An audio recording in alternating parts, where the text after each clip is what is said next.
Iyi ni radio BBC Gahuza Miryango. Ivugira i Londres kuri metero 19, 25, 31 na 41 ku mirongo ya FM mu karere k'ibiyaga binini no kuri internet kuri bbcgahuza.com.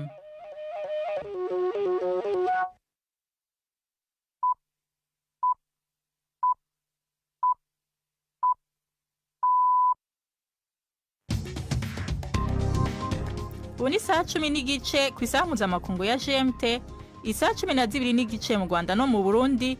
Muri kumwe na Nina Iradukunda.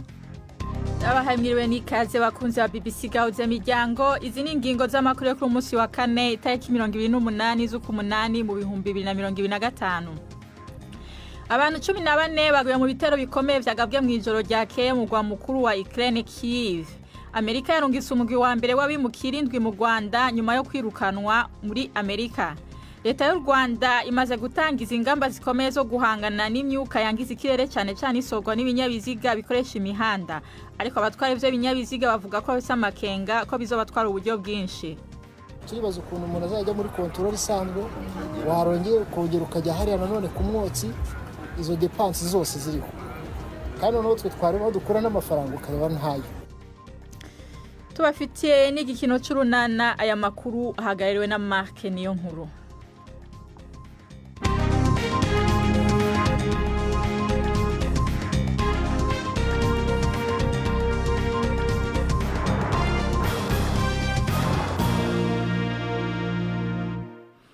Amakuru yacu tuyahere muri Ukraine. Mw'iri joro ryakeye umugwa mukuru wa Ukraine Kyiv wagabwe ko ibitero bikomeye vy'indege zitajamwe abadereva n'ibisasu byo mu bwoko bwa za misile. Ivyo bitero vyaguyemo abantu 14, abandi barenga 50 barakomereka. Hari n'ibindi bice vyo mu gihugu hagati vyagabwe ko ibitero, ariko umugwa mukuru niwo wakozwe ko cyane.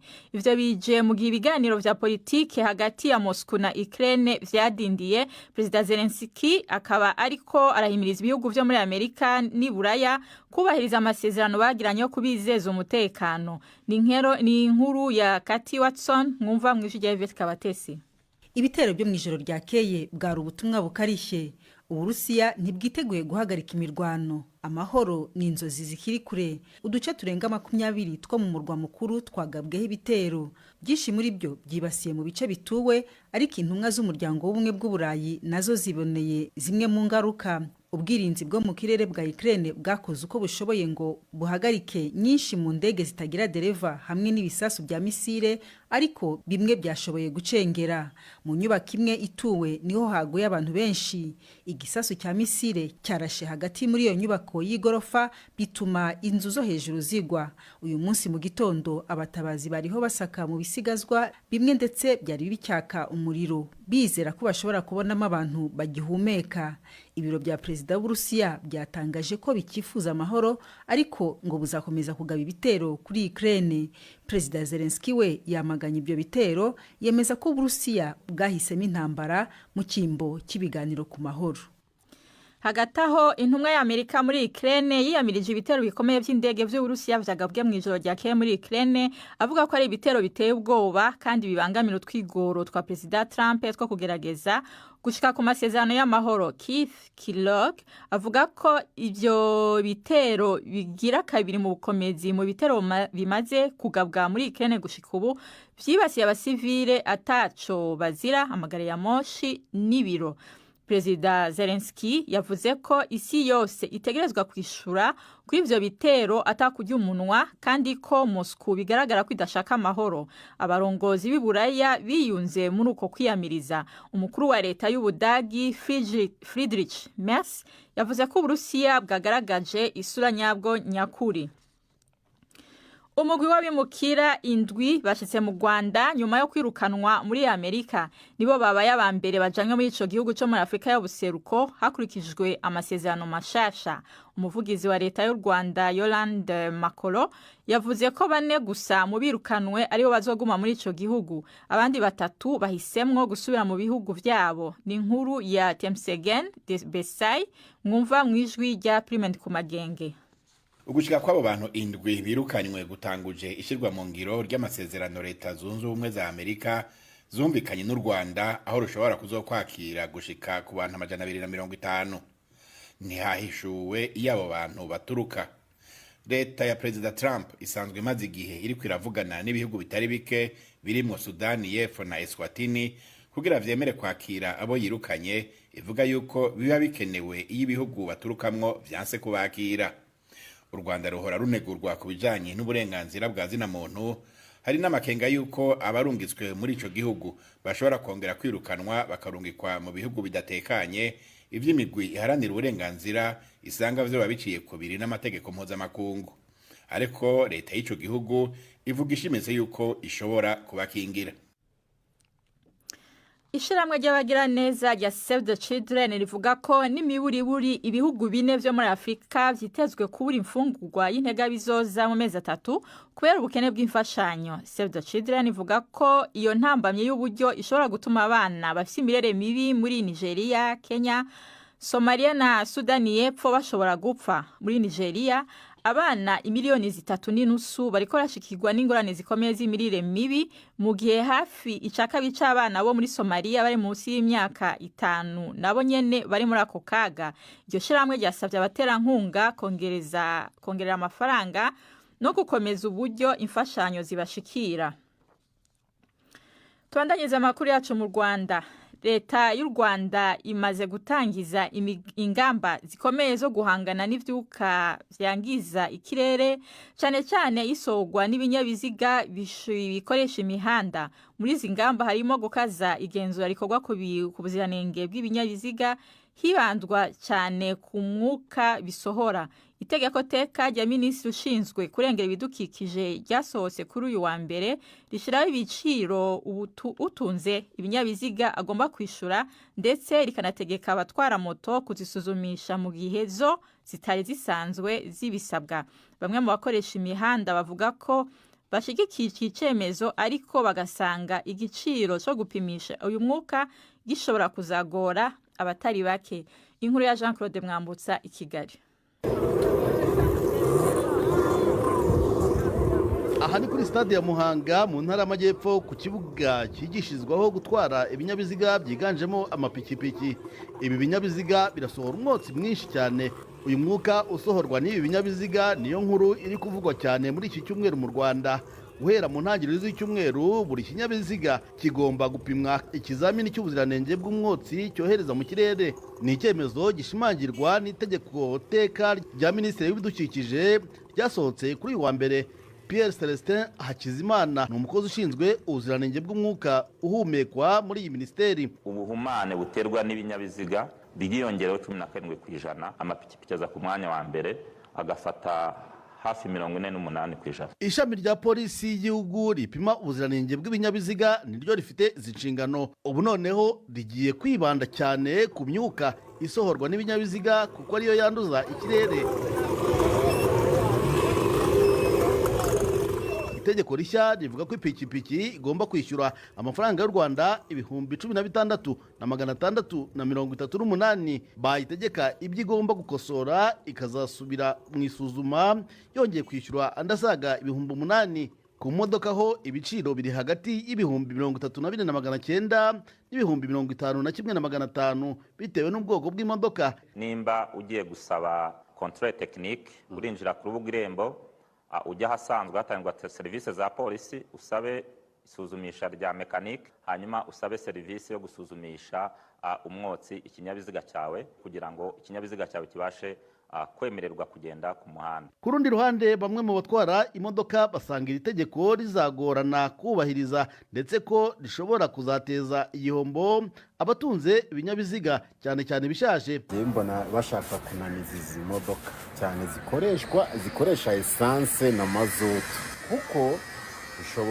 bashobora kuvuga ati izi modoka turaziciye ntibigaragare neza, umwotsi bawukurege 30 na bingahe gusubiramo 10 na bingahe, niba bigira inshuro 5 ubura uko bigenza uparike. Hari n'abatewe impungenge n'amafaranga menshi basabwa kwishyura kugira ngo bemererwe gusuzumisha imodoka zabo. Turibaza ukuntu umuntu azajya muri control isanzwe, warongeye kongera ukajya hariya nanone ku mwotsi, izo dépenses zose ziriho.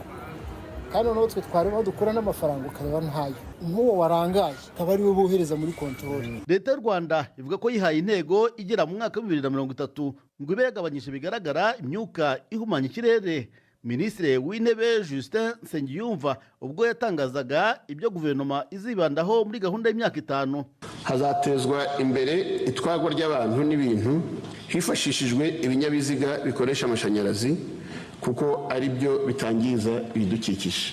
Ibi ni bimwe mu bizafasha kugabanya imyuka yangiza ikirere ku kigero cya 38% nk'uko biteganyijwe muri gahunda y'igihugu ishingiye ku masezerano mpuzamahanga y'i Paris. Kuri ubu nk'umujyi wa Kigali wamaze gutangaza ko utazongera kwemera imodoka nini zitwara abagenzi mu gihe zaba zidakoresha amashanyarazi gusa. Abakora imishinga ikomeye nk'inganda basabwa kubanza kugaragaza inyigo zimbitse z'ukuntu batazahumanya ikirere, ndetse hakaba harashyizweho n'ibihano bikarishye ku bantu bazafatwa nk'abagize uruhare mu guhumanya ikirere. Jean Claude Mwambutsa, BBC Gahuza Miryango, i Kigali. Urakoze Jean Claude Mwambutsa, inkuru yawe tugejeje ku isaha ya saa 11:40 muri studio za BBC London, saa 11:40 nyene mu Rwanda no mu Burundi. Aya makuru n'ayandi murashobora kuyaronka ku rubuga rwacu rwa internet rwa bbcgahuza.com. Murashobora no kwumva kuri Kisoro FM mu manuko bwa Uganda, kuri Radio Humuriza FM mu Burundi. Murashobora no kuyaronka ku rubuga rwacu rwa Facebook rwa BBC News Gahuza canke Facebook Live. Amakuru yacarabandanya nyuma y'akaruhuko gato.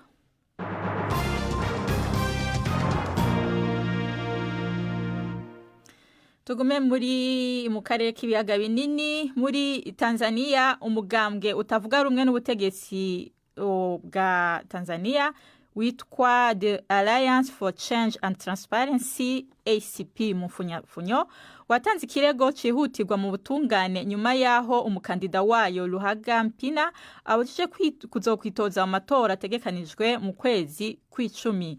Uwo mugambwe wavuze ko iyo ngingo ihushanye n'ibiri mu ibwirizwa shingiro. Komisiyo ijejwe gutegura amatora ivuga ko Bwana Mpina aherutse kwikura mu mugambwe uri ku butegetsi atashikanye ibisabwa vyo kuba yaramaze amezi 7 muri ACP kugira ngo awuserukire mu matora.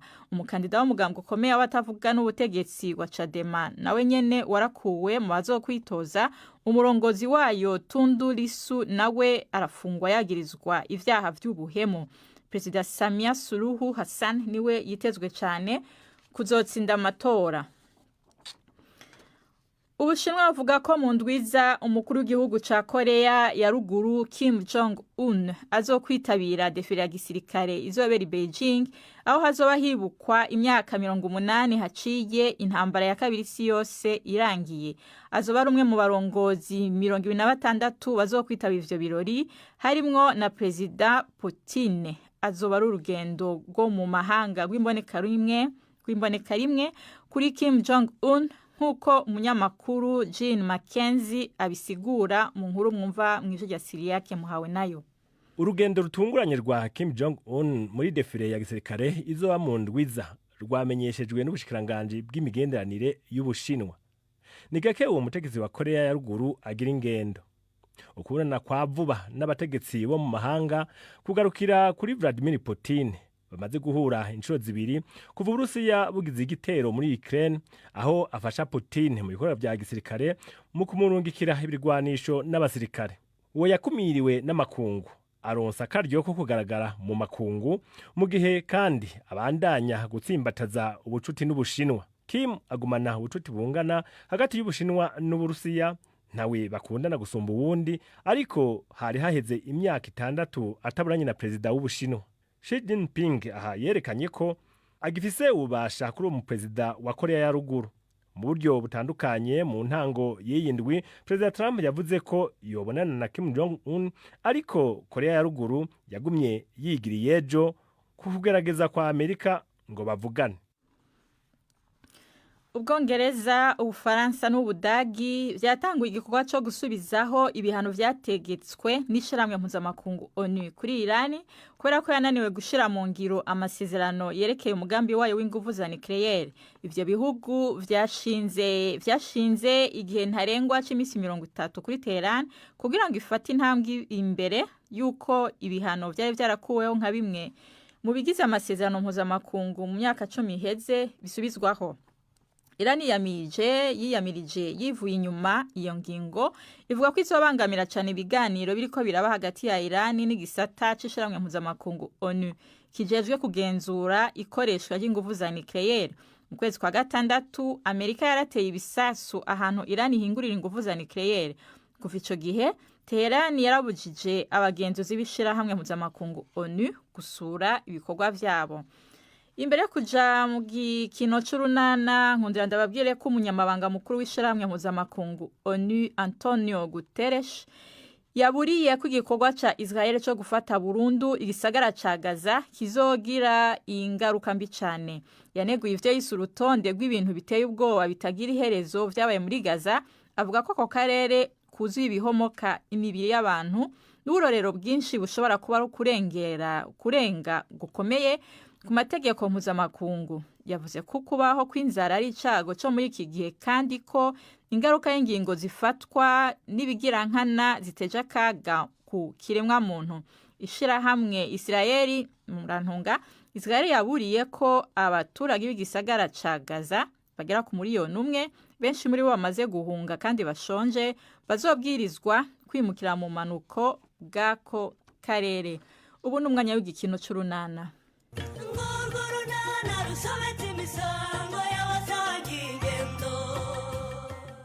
Nyirabazungu arashyize aca inkoni zamba. Kwa Pascal wabyukiye mu ntonganya bapfa kurangarana umwana wabo urwaye. N'urunana. Ariko mama, uzi ko ntamenye igihe waraye utahiye? Uri kubimenya ute se mukobwa wanjye? Natashye nsanga wasinziriye nanga kugukangura. Ariko nawe ubwo waraye utinze gutaha. Ejo nagize akazi kenshi cyane.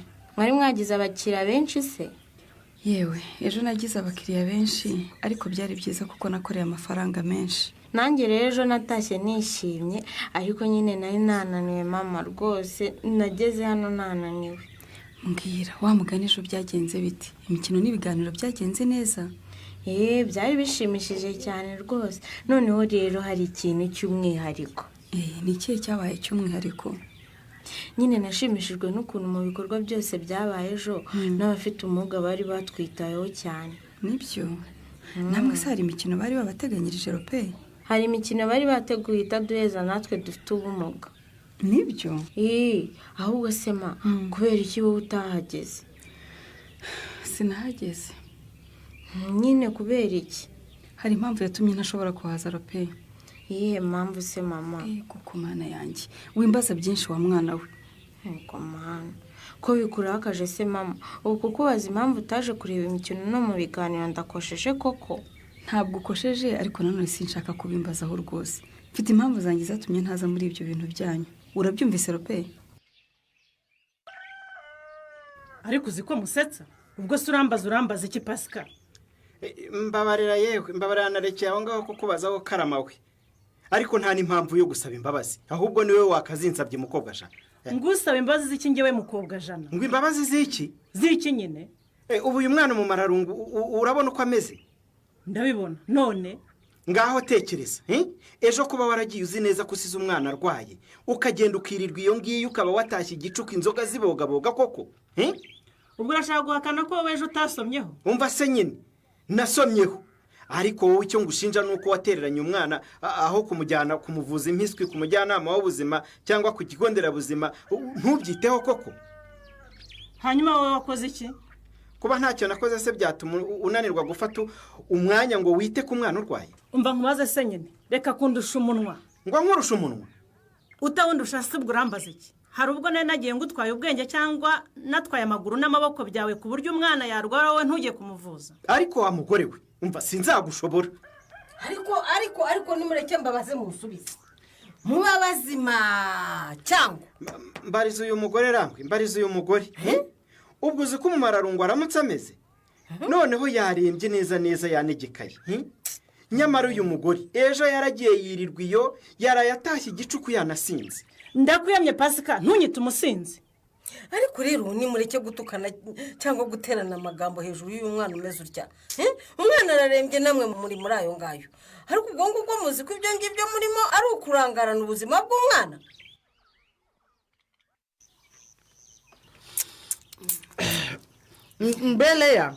Leya Karamesori niko ndabona icyuma cyaraye mu nyama wa ngwiki ngwino zimpe neza ninyi ngwese sori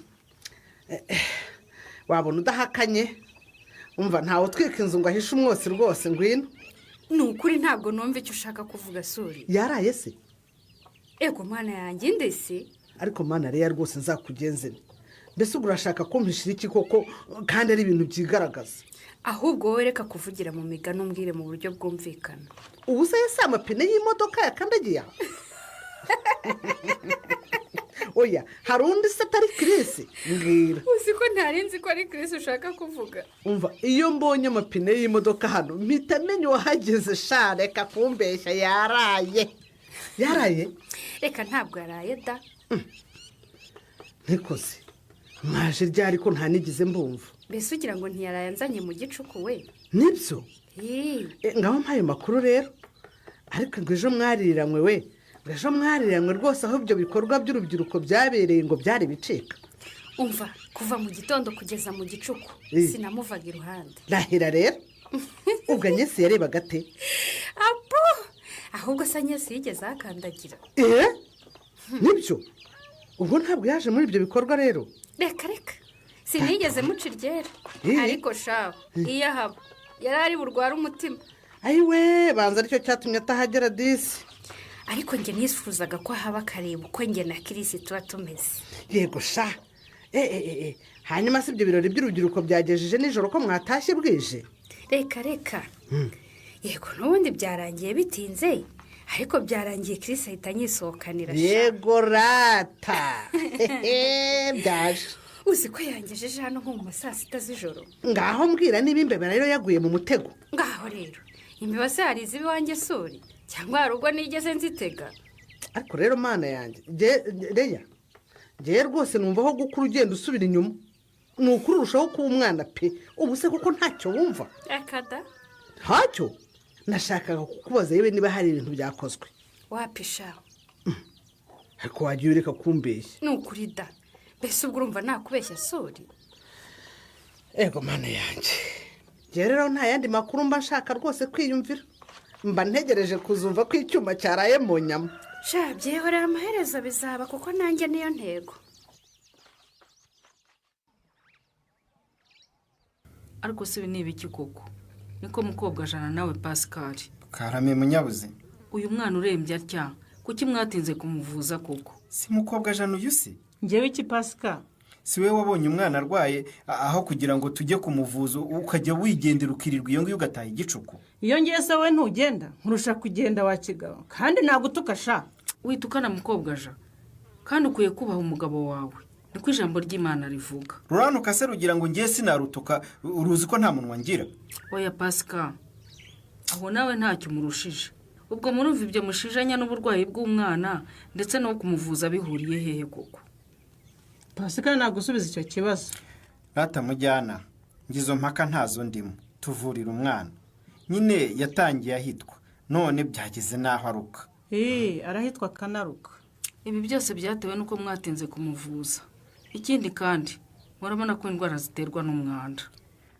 ariko mukobwa jana amubwira akanga kunyumva uyu mugore agira umwanda rwose ariko niba ngira umwanda wowe ugira iki Pascal isuku yabo y'ibyo kurya isuku y'amazi isuku y'aho muba gukaraba intoki mu bihe by'ingenzi byose ni inshingano zanyu mwembi mumbwirire umva mureke gutinda mu bintu urebye ukuntu uyu mwana arembye birenze ubushobozi bwanjye nimugire ava mu mwihutane ku kigo nderabuzima mana yanjye we ubwo ntiwumva mukobwa ja mwijya muri byinshi mwababyeyi mwe ni mu munyarukane mukobwa ja shyira umwana mu mugongo tugende nako mume mwihekere twihute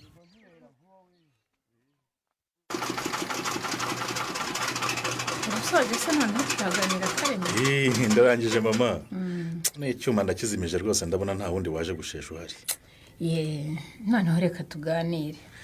Yego nguteze amatwi twaganira mama. Niko ye. Karame. Ubigejeje ese? Ibiki mama? Ndavuga ibyo kujya gusaba no guka umugore wawe. Mama ndimo ndagerageza ariko ntibyoroshye ndakurahiye. Ntibyoroshye? Hari ibintu bimwe na bimwe bikingoye. Hariya ngo urimo gushaka n'uzagenda mu mwanya wanjye uzansimbura. None sinagira nte mama ko wowe wabyanze. Narinje kukureba rero ngo nkubwire ubireke. Ndeke ibikize. Cyo gushaka uwo mubyeyi. Hanyuma so muhango uzabe nta mubyeyi mfite. Humura ndahari. Wisubiyeho mama.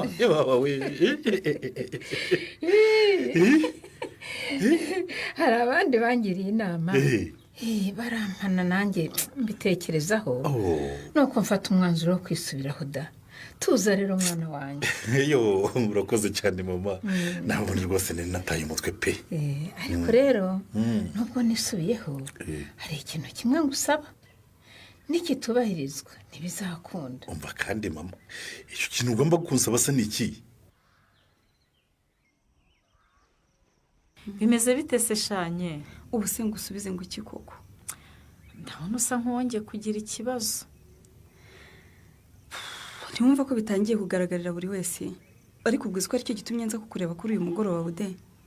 Ariko se mana yanjye. Bigenze bite se kandi? Sha ibintu byabaye ejo byatumye ubuzima bwanjye bwo mu mutwe bwongera gusubirira udubi rwose. Habaye iki? Urabizi ko ejo nahangaye Nyarurembo habaye ibikorwa byahuje urubyiruko. Ya ndabizi. Ubwo uzikore yagize uruhare mu kubitegura sha. Yari mu babiteguye rero? Yarabiteguye sha kandi bigenda neza. Numvise ko byagenze neza rwose. Ariko rero ibyo bye gutera stress anye. Niba yabikoze ni byiza. Ariko nyine yubakiye ku byo twatangiye. None rero dore icyanyishe mu mutwe kandi nabi cyane. Uzi ko na Chris yarahari. Nawe yagiyeyo rero? Yagiyeyo ngo yanatanze ikiganiro. Noneho rero aho yabaga yicaranye na Leya.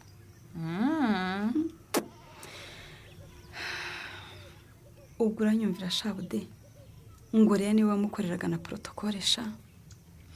Ubwo ndabyumva ukuntu yabaga arimo kumwikubaho nyine kugira ngo abantu bose babibone. Yego nyine. Ariko uzi ko wigira inama nziza yo kutajyayo? Nyine numvise ko yari mu bategura ibyo bikorwa mpita mfata icyemezo cyo kutahagera rwose. Sha wafashe umwanzuro mwiza. None se bude ubwo urumva agahinda mfite cyangwa ntabwo urimo kukumva? Ndakumva Shanye. Uzi ko mfite ubwoba ko nshobora no kuza gusubira mu bitaro kubera Leya. Oya we, Imana ibikurinde n'ukuri. Hanyegerageza kubyirengagiza ibyo bintu. Ariko budensiyana nawe rwose. Ubwo se nakora iki ngo mbyirengagize ko umunota ku wundi ari byo birimo kunzamo? Narinje kukugisha inama rwose, mfasha bude mfasha. Rero ugomba kugira ibintu bikurangaza bigatuma udakomeza gutekereza cyane. None se muri biki bindangaza? Yo Anyesi ntiyorohewe. Wowe se wamugiriye ihe nama? Naho mu kiganiro Urunana cy'ubutaha. Ikinamico Urunana mwitegurirwa n'umuryango Urunana Development Communication, mukayikurikira kuri radio BBC kuwa 2 no kuwa 4 saa 12:45 z'umugoroba. Ikinamico Urunana kandi mwayikurikira kuri YouTube. Kuyigeraho andika ijambo Ikinamico Urunana Official maze utange n'ibitekerezo. Uramutse ufite ikibazo cyangwa igitekerezo kandi wifuza kutugezaho, watwohereza ubutumwa bugufi bwanditse kuri telefoni igendanwa 0783 18 10 64. Mushobora kandi kunyuza ubutumwa kuri page yacu ya Facebook. Kuyigeraho no kwandika ijambo Urunana. Tubibutse ko tubagezaho ikiganiro gikuyemo ibice by'Urunana twumvise mu cyumweru. Icyo kiganiro tukibagezaho ku cyumweru saa 9:30 za mu gitondo na saa 11 z'umugoroba kuri BBC. Dusubikiye ikiganiro Urunana cy'uyu munsi naho butaha. Barakoze abo mu gikino cy'Urunana. Mbere yo kubasezera nkundira ndabibutse ko Abantu 14 baguye mu bitero bikomeye vyagabwe mu ijoro ryakeye mu mugwa mukuru wa Ukraine Kyiv. Amerika yarungitse umugwi wa mbere w'abimukira indwi mu Rwanda mu nyuma yo kwirukanwa muri Amerika. Amakuru no musagarukiye ngaha mwashikijwe na Nina Iradukunda yarahagariwe na Mark niyo nkuru mu bihinga bw'ivyuma twafashijwe na Chris mwakoze kubana natwe na Gahwana.